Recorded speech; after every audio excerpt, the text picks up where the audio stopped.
Hello. So moving on to gauge transformations, which is the transformation at one given set of coordinates, and we shall be deriving gauge transformation for scalar, vector and tensor perturbations. Let us first prove an important relationship that we need in order to prove gauge transformations. So we will prove this relationship. Now this curly f, this is an arbitrary field. It could be a scalar, vector or tensor.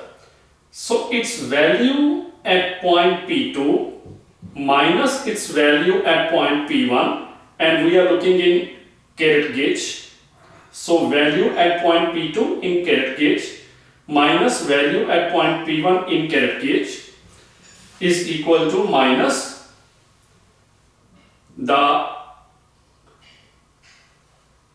time derivative of the average value at point P times xi0 at point P, where point P, P1 and P2 are what we defined in our previous videos. These are the standard points that we defined in order to develop the framework for gauge transformations. So we need this relationship to prove gauge transformations, to prove the relationships for gauge transformations. Let us derive this. Let's write a proof for this. So what is left hand side? I can write f caret p at P2 minus f caret at P1, P2 minus, where this f, curly f, is an arbitrary field. Now what is this equal to? This is equal to minus, or you can say this is equal to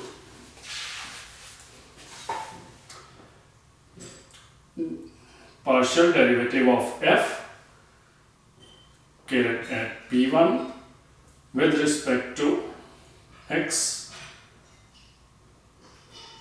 beta, if you like, you can put beta caret,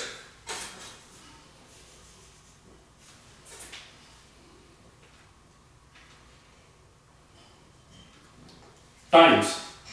Now what should we write here? So here we should say the value of the coordinates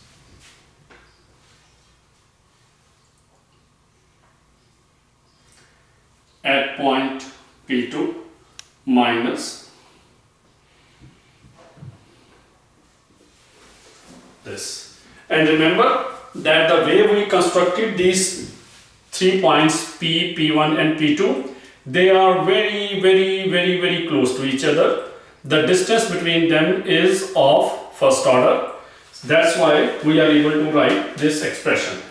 So these 2 points P2 and P1 are very close to each other, and that's why this is basically delta small change in the coordinates. So this is delta x beta.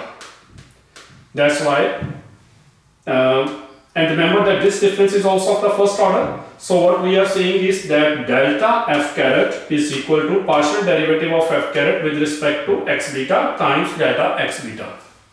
That's what this is. Now what is this?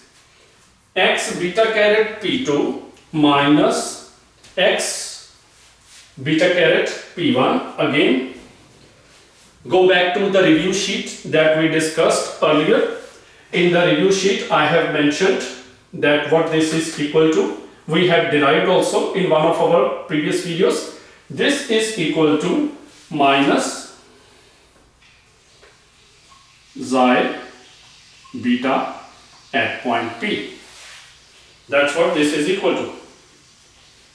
Minus xi beta at point P. Now what is this equal to? This again,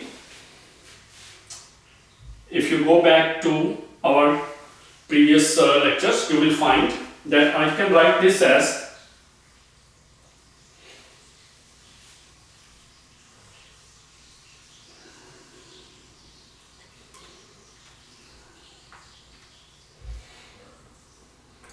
like this. Why I can write it like this? Because this value of field in caret cage is approximately equal to value of field in the background coordinate system. That's what this means.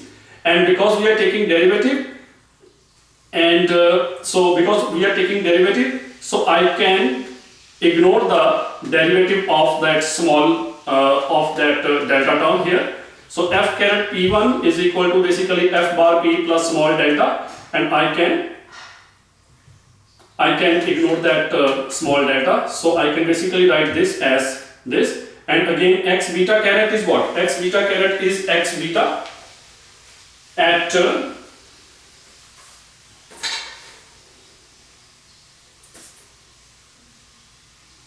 so if you like, you can say that we have f caret p1.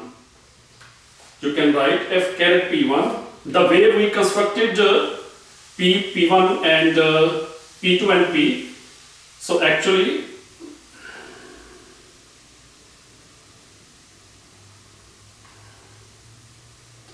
plus small delta value here, and that's why up to first order this derivative is same as this derivative, because derivative of this delta we are ignoring, we can drop. And x beta caret at p1 is same x beta caret at p1 is same as x beta at p. So I can write x beta caret as x beta.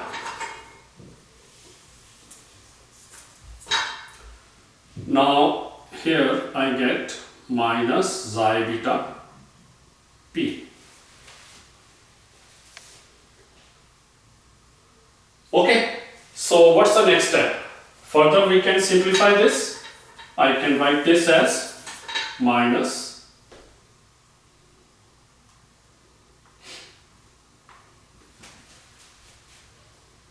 now if you like, what is p and what is p? That's basically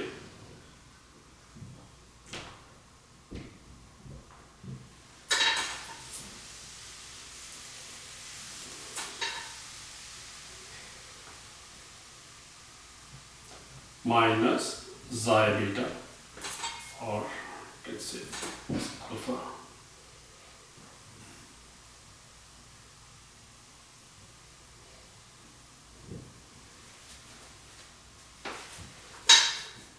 or actually it should be x beta, because we are differentiating it at point x beta here.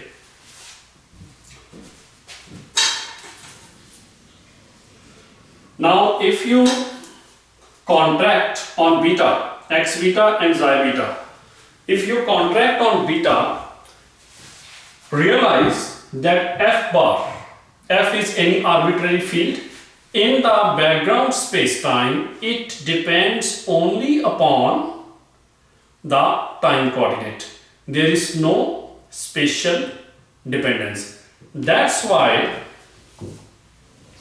I can, when I contract, the partial derivative of the background term with respect to spatial coordinates will be 0. So the only term that will survive is x 0, xi 0. So I am not writing x beta, that is implicit now. So just to simplify the notation, I am writing without x beta here. But this is what it comes down to, it simplifies to. And what is this? This is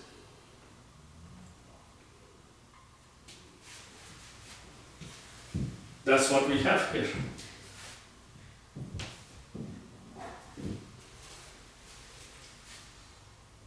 So this expression is something now that we will need in order to derive the expressions for gauge transformation.